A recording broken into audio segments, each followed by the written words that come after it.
মেলায় আসছেন, কেমন লাগতেছে? হ্যাঁ, খুব ভালো লাগতেছে। যাই হোক, আপনার জন্য একটা সহজ প্রশ্নটা হচ্ছে, একটা ছেলে মান্থলি কত টাকা ইনকাম করলে তাকে বিয়ে করা উচিত?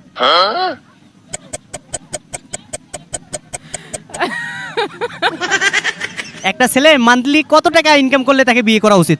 আচ্ছা আচ্ছা। এক একজনের উপর এক একটা ডিপেন্ড করে, ওটা তো বলা সম্ভব নয়। তারপরও একটা আইডিয়া করে বলেন। দেখা যায় কেউ 10,000 টাকায়ও তৃপ্ত, আর দেখা যায় যে কেউ 1.5 লাখ টাকায়ও তৃপ্ত নয়।